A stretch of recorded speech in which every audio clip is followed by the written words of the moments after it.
Welcome to the XY Advisor podcast. To join a global community of financial advisors sharing and learning with one another to drive the positive evolution of financial advice, head to xyadvisor.com.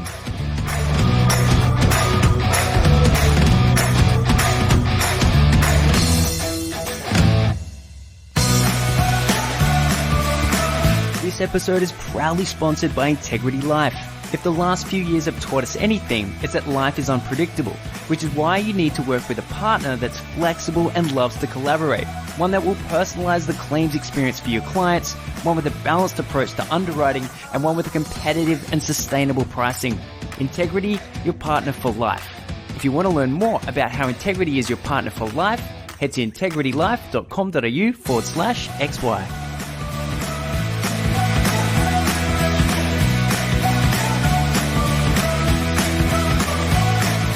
Welcome to the XY podcast, Gianni. Thanks, Fraser. Thanks for having me. Fantastic. You actually are my first interview, my first guest as the new host of this show. Okay, awesome. Yeah, glad to be that. So thank you. Thank you for coming along. Very good. Now, do you want to give the members and the listeners a quick overview of yourself? Yeah, look, my name is Gianni Musumeci. My history within financial advice started about 10, 11 years ago now. I was a paraplanner with one of the big four banks, and I stayed in paraplanning for about 4 or 5 years before becoming a senior business analyst in paraplanning itself, and then moving on to financial advice. So becoming a senior business analyst within the financial advice head office. Shortly after, I joined a fintech, providing financial advice software to licensees, dealer groups, and independent financial advisors, before moving back to the big bank head office. And then more recently, I've joined Aware Super as the Intrafund practice and process manager. Yeah, this is really interesting. Your story is fantastic. It's starting off in a very specialized area, and then also in a corporate environment, and helping planners create plans and going through strategy and getting really deep into the strategies being rolled out, and then also following your passion along the idea of the technology and how do you actually help these help people like yourself, the paraplanner, and the advisors, and be better at what they're doing. Yeah. No, I always thought that I had a great grasp and understanding of the process of providing financial advice. And I really think that helped me throughout the years, both on the software vendor side and the customer side as well. Yeah, you're definitely a process guy, right? That's your exactly. That's what lights you up. It's in my title, so yeah. And even following you on social media, following you on LinkedIn, you do a lot of training, exercise outside of work, and that's still a process. Yeah, I've got a sort of a side goal, or 2 side goals rather. I want to be able to do 5 unassisted muscle ups. So I've been practicing that. I do that 3 times a week. And I've got another goal of being selected for Australian Ninja Warrior. Yeah, fantastic. Now, I watched your video that you did on your application video. How did that go? Have you heard back from them? I know you're sort of very focused on the idea of your son, seeing that and seeing you on the show. Yeah, I haven't heard anything back from them. So if you're listening, I'm waiting for a reply. But my youngest son loves to watch Australian Ninja Warrior, and I want to sort of make him believe that he can do the same thing. He sort of sees these people as movie stars, and it's not reality sort of thing. They're on the TV, but I want him to sort of understand that you too can be just like these people as well, and he should sort of reach for those goals as well. Fantastic. What's your nickname going to be? Like they have the tradie warrior, and are you going to be the financial advice warrior guy? Or I was thinking about that, and a lot of people comment on the fact that I get up early in the morning. So I like to get up early. So I was thinking about calling myself the 4 a.m. ninja. 4 a.m. ninja. Nice. I like it. Let's get behind you. Yeah. Fantastic. Now, as we go through, I'm still going back through your past. You worked for a fintech. You really loved your technology side of it. You came to that position, I guess, from a user point of view. Although we sort of say, let's say, human point of view, the fact that you were using software in that space, and then you went back to a large corporate again. That's a huge change from large corporates to back to small fintech and back to corporates. Yeah, so I think early on in my career, I felt that I was a go-to person or an SME, particularly within paraplanning, and the amount of software that we used. I would always be relied upon to do things like template coding within software and software testing whenever a new upgrade was provided to us. So I had a great grasp of firstly process, but secondly, how we interacted with the software at each step in the process as well. And like many people, I may have become frustrated at some of the shortcomings that software provided us. So I wanted to solve those problems and use my experience in the small sort of fintech environment, because for me, that was where the most change, or I could actually implement the most change in those sort of small fintech environments. Yeah, there's definitely a lot of frustration when it comes to technology, and we're lucky in some ways where we get served up technology from, let's face it, big groups, whether it be the Apples of the world or whatever it might be, and it works first time and it's great and it's fantastic and it's very easy. And then you try and overlay an extremely complex process of financial planning into software, and we all get frustrated. Why can't it be easy? Yeah. There's always the saying, "Oh, it looks good in the demo," but but everybody wants it customized to their own processes and their own templates and artifacts as well. So a lot of software has to be sort of robust enough to provide us with the needs and the automation and the requirements, but nimble enough to be customizable and have everybody's own flavor, particularly in financial advice as well. Yeah, is that where the profession has let itself down a little bit? Because I see this whole customization piece as if we've got 2,000 flavors of the same product, it seems a bit crazy that we've spent all that money on creating 2,000 variants of one thing that's supposed to do one thing for, let's face it, a customer or a person who's going to benefit the most out of it, which is the client, in order to benefit them. But we've got all these different versions, and there's so much money spent throughout the process. And you've obviously worked in corporates, you know how much money goes into these things. Is that a mistake we've made along the way? I don't think it's a mistake. I think what it is it's the environment, because we all provide either the same or similar products and services, from bank accounts to home loans to super funds. They're all the same or similar, but what differentiates one from another is the service and the manner of that service they provide. So you need to be able to differentiate yourself. So the same difference between an independent financial advisor and a big licensee, the independent will have a much sort of stronger relationship with your one-on-one financial advisor, whereas the licensee will have the backing and the rapport of a big brand and the security that they're able to provide. So although that we do provide similar products and services, we still need to differentiate ourselves from person to person, or group to group rather. Yeah. Now you've worked in the big end of town and the small fintech. There seems to me like there's a big gap between those two enterprises, and I know that they're within good reason, because fintechs need to build slowly and grow organically and along the way. And they're never going to be able to roll out of the box, a complete end-to-end system. Versus like a larger end of town wants that security, and you've been around for many years, and those sorts of things. Talk to me about that gap. Like it seems like it's really wide, and why is it so wide, and how can we solve that? Look, some of the things that we could sort of look to do to solve is, for me, it's sort of easier access to advice.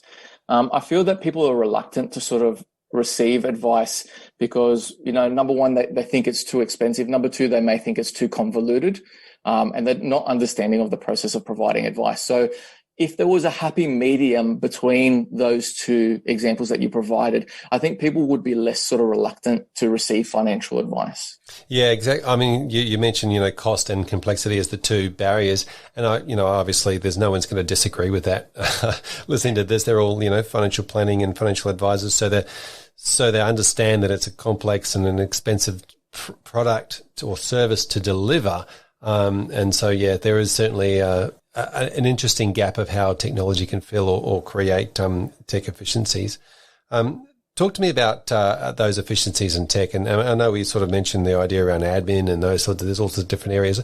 How do you see the big efficiencies from technology being created? Well, I think some of the efficiencies that technology can provide within financial advice is reducing the amount of admin that's required. So admin is what's known as a non-value add. The customer doesn't want to pay for it, but it needs to be done. Like you need to enter the details into the system and that sort of stuff. Now, some of the other efficiencies is reducing some of the compliance burdens that are required within financial advice.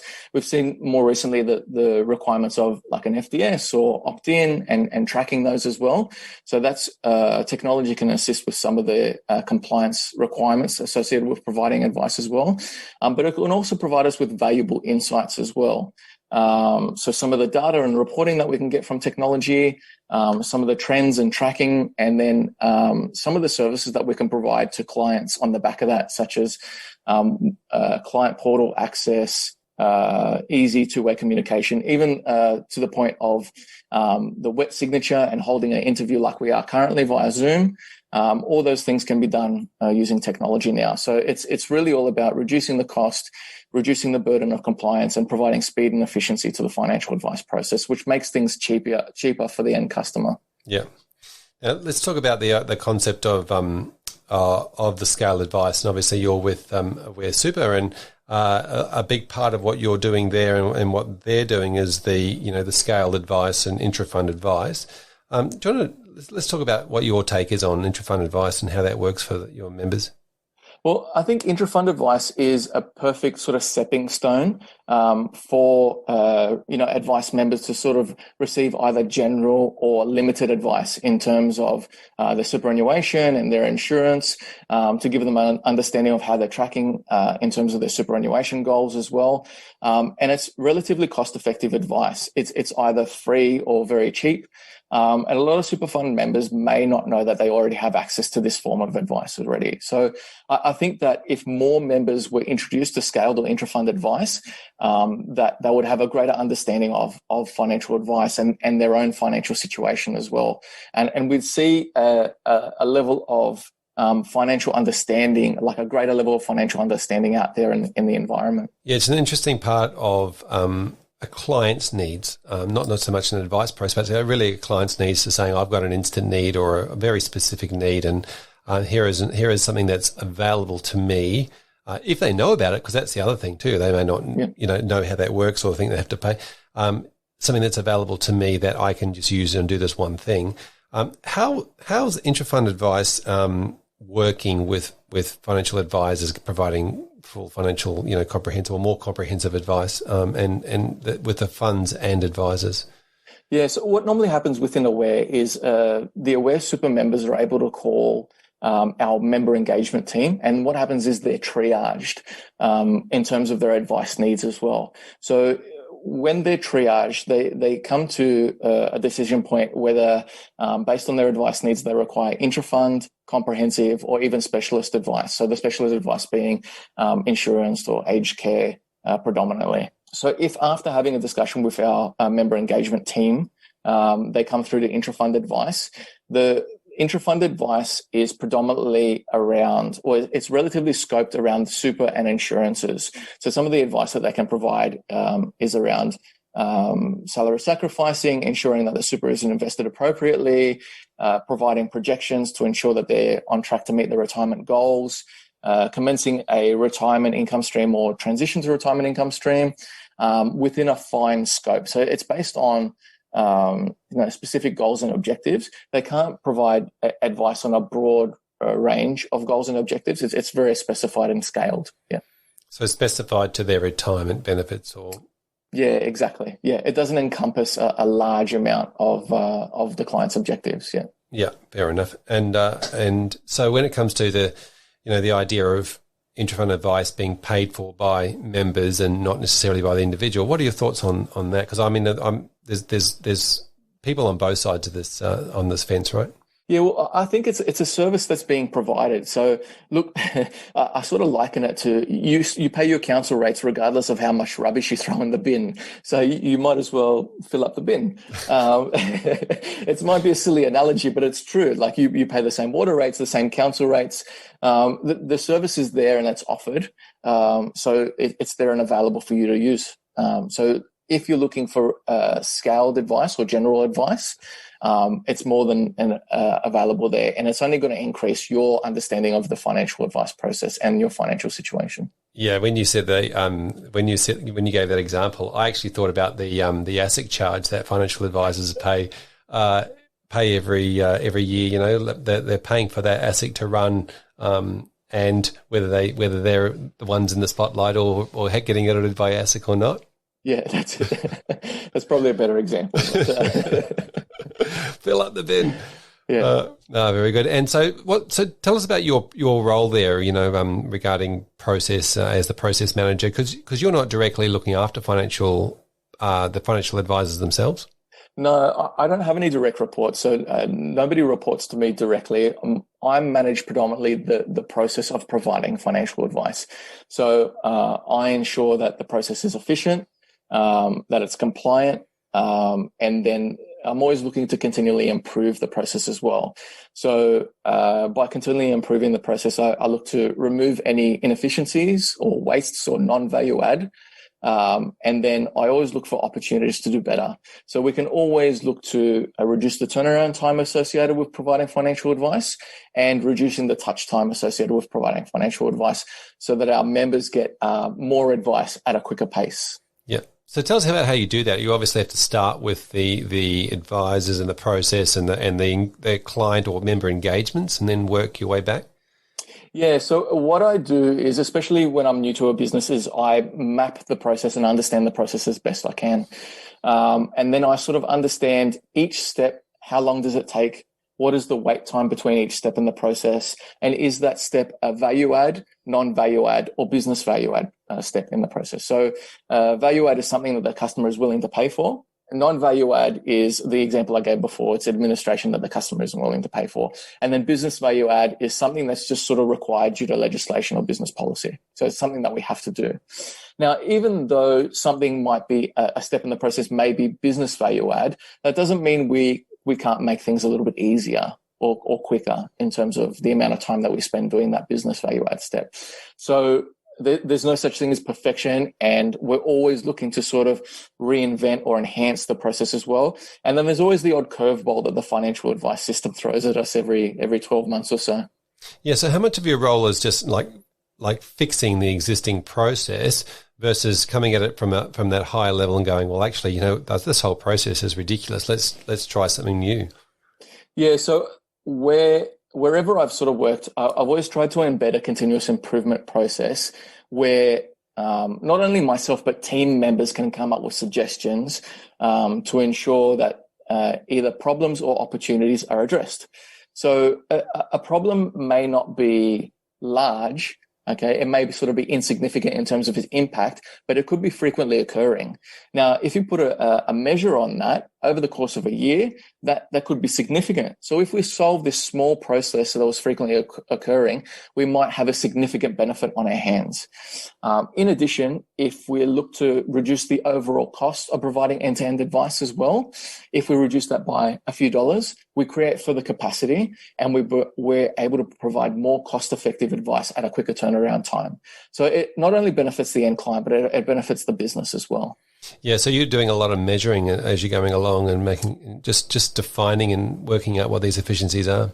Yeah, exactly. So a lot of touch time, turnaround time, wait time analysis, a lot of waste analysis, sort of understanding where defects occur, where we can prevent defects, how we can stop risks from occurring. Yeah, that sort of stuff.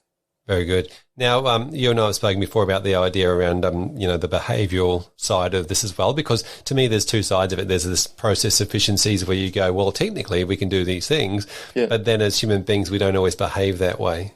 Yeah, exactly. Some things sort of occur as a result of our behaviours.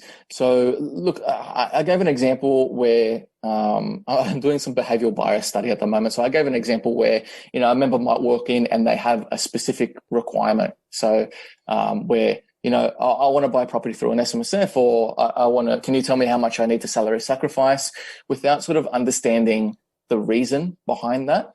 And that's where I think, financial advice comes in, not only because, they need to address the members' concerns, but they need to understand why they're asking these sort of questions. So, why are you asking about, buying property through an SMSF or salary sacrificing? And they may say, yeah, look, I spoke to a friend of mine at a barbecue who did the same thing. And then they've sort of developed this behavioural bias around, my friend's making money doing this, I need to do the same thing. And then, they jump online and they look through social media and they see, because they've Googled it, all their cookies bring up all these other ads and articles for, make it easy to buy property through an SMSF. And they've developed an overconfidence bias now because they've Googled it. They think they're experts now. So they want you to facilitate what they think they're an expert at. And so over the course of what might be a week, they've developed all these sort of behavioral and overconfidence biases that necessarily don't make them any more competent, but give them the self-belief that they know what they're doing. Yes, I know that's exactly the case, where you get a little bit of information on something and all of a sudden you're the expert, and then the more you learn, the more you realize that you're not the expert, and you start toning down a little bit. Yeah, you got to get over that excitement period, I guess. Yeah. It's always the sort of honeymoon period when you get a bright idea. Oh, yeah, I know exactly what to do. Yeah, I'll walk down to the bank and I'll do it myself, sort of thing. Yeah. So the behavioural bias stuff's really interesting, and the behavioural stuff. So what else are you doing in that space around, behavioural finance and those sorts of things? Yeah. So some of the interactions I've had with sort of advice compliance are around sort of understanding the need that the client has, especially. So particularly with things like the best interest duty and safe harbour steps, we sort of need to understand, well, what is the reason for the client asking this particular question, even though that might have a goal of implementing that particular strategy. They have objectives behind that. So, for example, they want to be comfortable in retirement, they want to generate an income, and they feel that particular strategy is the best way of doing so. But based on their competence and their the amount of time that they have, it might not be the best fit for them as well. So not everybody has the amount of time and competence to manage a self-managed super fund and buy property. They're more than likely there's better alternatives for them to be able to reach their objectives. Yeah, it's interesting the way that we make decisions, isn't it? It's sort of like, I would say this, our emotional brain makes the decision generally, and we push generally people push the financial side of it out of the way and make an emotional decision, or they push the rational side out of the way and then make emotional decisions. And, it's interesting. It brings me back to the article that I read that you've recently written on a mortgage, for example. Do you want to chat about that? Yeah. So, particularly in the area I live in, I think the median price range, particularly in my suburb, is around $2 million. I know in Sydney it's a lot less than that. It's about 800,000. And I'm just not a big fan of, look, I'm in my mid-30s, and my wife and I were sort of talking about, look, if we had to buy our forever home now, we'd need to borrow at least $1 million. And I sort of did the math. I thought it would take me 25, 30 years for me to pay that off. So, okay, in 25 years' time, how old am I going to be? I'm going to be at least 60. So I've got however long between the age of 60 and my retirement date to accumulate enough money for my eventual retirement. I know that's not going to happen just with my super guarantee contributions as well. So why don't I start building a passive income now? Or why don't I start investing more, thinking about where I put my money rather than putting into a home? Because even then, you see these ads on TV, especially for things like the equity unlock and reverse mortgages as well. You spend 25, 30 years paying off an overpriced house in an area where you want to live, but it might not be a particularly sound investment, only to hand it back to the bank that you've taken it off. And then often it's at a reduced rate. So they're not going to give you the full price of your home. It's going to be 50, 60, 70%. And then in the event of your death, the deeds are theirs. They sell it and recoup the losses in the hope that they've made some money. Yes, and we talked about the word mortgage. Tell us about the history of that word. So I learnt the word is mortgage is a combination of two French words, meaning an engagement until death. And probably 40, 50 years ago, that would have been the case, where a 25, 30-year loan would have taken you up to your expected lifetime expectancy of mid-60s. In the 40s and 50s, that's how long you were expected to live for. So that probably would have been of the case at that period. Yeah, now this certainly made my eyes fall out of my head, the engagement till death. And I'd never heard that before, but now that I've heard it, I sort of can't unhear it. And I can just imagine, advisors out there talking to their clients about their engagement until death. Yeah. I probably wouldn't lead with that. It's a little bit, it's a little bit depressing. But I just think that financial advice needs to be more, firstly, goals based. So, what are your objectives? Like, your objective isn't to start a SMSF direct property. It's to retire with a comfortable income, to pay for your child's education, to ensure that you live a comfortable lifestyle, maybe go on a holiday every 2 or 3 years. So they're your actual objectives that you need to work towards. And I think a financial advisor is the best place to sort of understand your needs and wants, and then provide, number one, the appropriate guidance, but number two, some perspective in terms of how likely are you to achieve those and how can you best prioritize those. Yeah, so I agree. The financial advisor is the best decision-making tool somebody could use, and absolutely you're right, because that to be able to take that emotion and say, yes, that's awesome, you've got that, and here is the best way for you to achieve your goals financially. Now, how do you want to go about it and allow people to be able to have that decision-making process using their advisor? Couldn't agree more. So how does that, if I go back to the Intrafund Advice being the stepping stone, does your fund, how should funds be working with financial advisors in the independent space to help clients in that overall aspect? And how can advisors work with the Intrafund or the Intrafund Advice to be able to help them provide some of the advice to their client?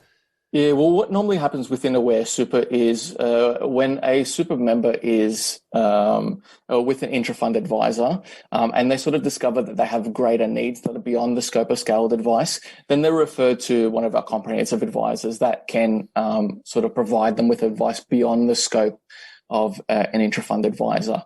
And that's when it gets into your goal-based advice objectives, and they have a much greater range, if not a more complete and holistic view of a client's financial situation, and can provide them advice on the broad spectrum of advice. So that's where I think it needs to lead. It needs to be a stepping stone into advice and facilitate that understanding of what financial advice is and what they should expect out of financial advice. Yeah, for me, it's ease of access in terms of receiving financial advice for all Australians. Yeah, fantastic.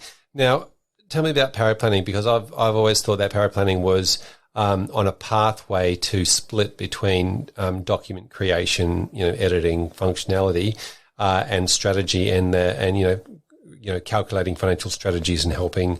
So to me, there's the admin part of it, and there is the planning part of it, which is super, super important.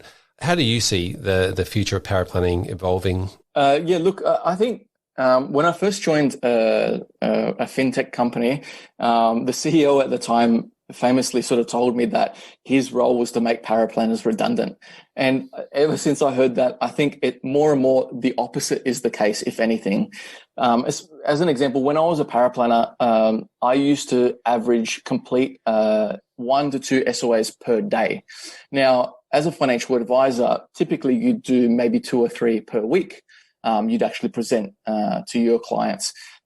Look, in terms of paraplanning, in terms of completing a statement of advice document and understanding the strategies, paraplans have a much broader breadth because they do a much greater volume of statement of advice documents. So they have a much greater understanding of the actual strategy itself because they've just seen more. And then number 2, they're quicker at producing statement of advice documents because they do them day in, day out. There's a production rhythm associated with completing a statement of advice document. Now, I think as well that paraplanners are even more essential because they reduce some of the admin time that advisors are required. So if I was an advisor and I was required to complete my own statement of advice document, it would remove the available time that I had to actually see clients, which is where an advisor needs to be. It needs to be in that client-facing time to sort of explain and educate their members on what the advice strategy is. So that's where paraplanners can really facilitate and be of use to financial advice. They can remove some of the admin time and do it at a much quicker turnaround time as well. Coming from a big bank as well, paraplanners were always seen as the first line of defense. So they were sort of the first to receive the file and sort of point out if there were any gaps or inefficiencies in their advice as well. And in some cases, even propose a better strategy to the financial advisor. So it's only to the benefit of the member for me sending a statement of advice request to a paraplanner. So do you see paraplanning as the almost the first line of defense or the first line of compliance? Yeah, exactly. Even in my time as a senior paraplanner, what our function was to vet the advice prior to turning into a statement of advice document. So it was almost like a pre-audit. So based on the file, you were almost auditing the advice prior to being presented to the client, which again is part of the first line of defense. Yeah, this is the the quality financial advice part of it, isn't it? Yeah, exactly. Yeah. And the advisor becomes the relationship person, getting all of the other moving parts to it. Whether it's some coaching, some presenting, some understanding, some consent. All these other parts of the process that need to take place. Yeah, and you're always a little bit biased because it's your own advice as an advisor, and you always think, yep, it's hunky-dory. Again, you've got that sort of behavioural bias that, yeah, I know what I'm doing, I'm overconfident. But if you get a second set of eyes to sort of look at it, then they can sort of point out some of the gaps or inefficiencies in your advice. Yeah, behavioural bias is such a big part of this, isn't it? It's like every time, we can all get better or do things in a better way, but criticism sometimes hurts and it's like hard to take and all these other things. Yeah. It's about, I guess, there becomes, especially if you're, if you're competitive type, in nature, then it's always very hard to take that criticism versus, Yeah. I won't lie, there may have been one or two advisors that may have been a little bit defensive about their advice. And I completely understand as well, but it's just the nature of the process at the end of the day. Yeah, fair enough. Now, talk to me, let's go back to technology. Obviously, technology is evolving at a fairly fast rate. We've got all sorts of things coming in. We've got some, robo tools that sort of, started off and then sort of didn't really go too far. And then there's still more of a future there, and there's more of a future in, artificial intelligence as that develops as well. What are your thoughts on technology and how it's going to shape the profession? Yeah, so some of the ways that technology may impact us in financial advice in the future is, we've talked about Roboadvice, so members being able to plug in their details into a wizard of some sorts, and then the Roboadvice would spit out a recommendation, essentially is what Roboadvice is in a nutshell. There's also self-directed investment, but that has its own perils as well. So that's a lot along the lines of the example I provided before. Member wants to salary sacrifice. So they look, I want a salary sacrifice into my super. So the self-directed investment tool will facilitate that transaction for them without sort of receiving any advice. Yeah. So just on that, just while we're there, I kind of felt like it started at the transactional end. Like there was a couple of quick questions and then bang into the implementation part of the process. If we look back the other direction towards, like education and information and financial confidence and all these other things, do you think there's a fair way that Roboadvice can go back in that process and sort of start with, helping consumers understand concepts, strategies well before the implementation? But I guess it started with implementation because that's where the money is. Yeah, I guess so. Look, I think Roboadvice still definitely has a place because you can start with the goals first as well. And we can see goals placed into categories as well. So you've got your retirement goals, you've got your insurance goals, investment goals, and they can be bucketed into those sort of categories. And then after that, you can have your sort of set investment strategies based on some predetermined goals or objectives. Anything outside those sort of parameters, for me, it still requires, the eyes of an advisor. So I think that Roboadvice, again, can provide sort of relatively cheap and easy access to advice, and it can educate members as to what sort of strategies correlate to which goals and objectives, and even provide education in the form of knowledge libraries and forums, material, even websites and pages and blogs and that sort of stuff as well to keep everybody up to date. But I still definitely think the future of advice has an advisor-centered approach, but just with these other forms of advice around the advisor supporting them. Yeah, I couldn't agree more, and I think we've used the phrase before that it's not necessarily technology that's going to take the jobs. It's other advisors using technology that are going to replace those that aren't. Yeah, I think if anything, advisors need to leverage these new tools that are coming out to sort of strengthen their brand. Yeah, there's a lot of things advisors are doing and need to do, and from legislation and change point of view. So it's always very difficult to juggle, where and when you do and don't do things. And there's always going to be a new shiny technology coming up too, which is keeps us all excited. Yeah. So technology is ever evolving to the point of, AI introducing social media scraping to understand, when there's a change in your lifestyle or your situation, whether there's a new addition or change in your relationship or a change in your circumstances. AI will be able to predict and highlight when a need needs to be addressed by the financial advisor and sort of flags that your profile might need to come up for a review. So there's all sorts of things AI can do to facilitate, even to the point where it sort of reads through your interactions with the advisor through speech-to-text software and sort of understand whether an interaction was positive or negative in nature, or whether the member sort of understood the message that was being conveyed. So there's some sort of crazy AI concepts that are being developed in the probably not too distant future. Yeah, there certainly is. The artificial intelligence space is, it's kind of like a whole lot of jigsaw puzzle pieces at the moment. There's a whole lot of interesting little things that can happen, and it's a matter of putting that jigsaw puzzle together and then working out how it could work for a member. You mentioned social media scraping? It's obviously fairly prevalent when you're a social media company and understanding with algorithms and what ads to put in front of people. Do you see that evolving to the point where that will become, maybe the business model of these tech companies would be, well, let's actually sell this information of our client to somebody, not just from an advertising point of view, but something like their super fund and their bank and their behavioural stuff? Yeah, look, I hope not. And it really depends on the privacy laws as well associated with that sort of stuff. But in all seriousness, like there's tools out there today that allow screen scraping through API integration. And there's a lot of projects around unstructured data, even to the point of where they're scanning paper-based documents and turning unstructured data into structured data as well. So I think technology is ever evolving, and I'm really not too sure of what's going to happen, even if I do have some reservations about people's privacy and that sort of stuff. Yeah. Now you mentioned structured data, which is really important because, so many filing cabinets, in the old days filing cabinets, but also, just files that people have on their clients, for financial advisors have, they've collected all this data, but it's not structured in a way. How do you see the structuring of that data becoming really important for financial planners?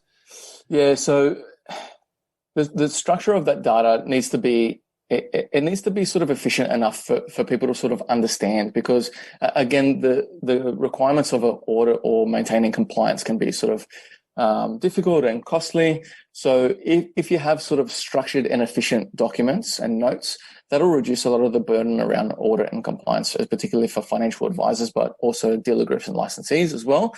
And it'll just, when ASIC comes knocking on the door, it'll just make things all the more easier.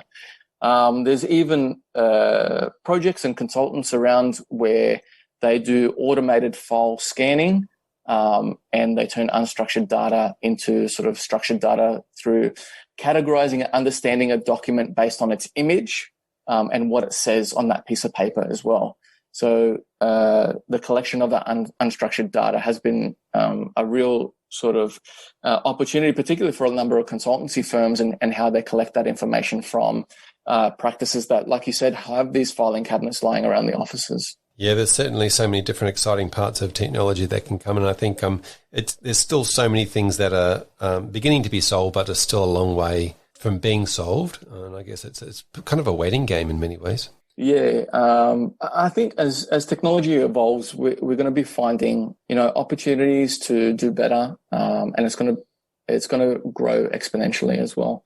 I'm sort of scared at the sort of pace at which things are evolving. Yeah, interesting. It's going to be interesting for your kids as they grow up to see the difference, but see how we go. So tell us what else you're working on in the future with regard to with your work and where you see that going. So I mentioned that I'm looking to implement a continuous improvement process, and I feel that's something that every business, let alone financial advice practice or office, needs to implement.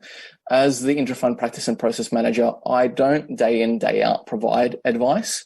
So I need to rely on my stakeholders and team members to not only highlight the problems that occur, but to highlight the opportunities to do better and, make it easier to facilitate the process of providing advice, as well as ensure that there are no risks within the process. So that's predominantly my approach, whether those opportunities or problems rely on a technology solution or they rely on even a low-tech solution. That's needs to be seen. We need to sort of address the problem or opportunity first before we head down that path. Yeah, fantastic. As you said, continual improvement means continually things that you have to do and problems you've got to solve. So that's good. I'm a big fan of the phrase that there's no such thing as perfect, but we can still sort of always strive to be perfect, sort of thing. Yeah, fair enough. Now, you're also a big advocate. I see you on LinkedIn all the time. If people wanted to continue a conversation and carry on some ideas or throw some ideas at you, what's the best way to get hold of you? Yeah, look, I'm more than happy for people to get in touch with me on LinkedIn. Just shoot me a DM and I'm more than happy to answer any questions or have a chat. Fantastic. Thank you so much for coming and sharing your story. Appreciate it. Thanks, Fraser, for having me. Appreciate the time. Hey, thanks for listening to another episode of the XY Advisor podcast. It's been an absolute pleasure bringing that to you. My name is Fraser Jack, and I am here with Emily Blanche today to give a couple of quick shout-outs. Thanks, Fraser. I want to give a quick shout-out to the XY Advisors who have joined the Video Creation Masterclass. It's a 3-month deep dive, and these advisors have just kicked off week 1. They are going to be leveling up their video skills over the next 3 months, and I can't wait to see their progress. So I'll absolutely check in. So well done, guys. Can't wait to see how it goes. And you can find that over at the app, the platform. If you look up under the courses section, you'll be able to jump on that. And just remember that if you're an XY Plus member, you can get a bit of a discount to that. Fantastic. We'll see you in the next episode.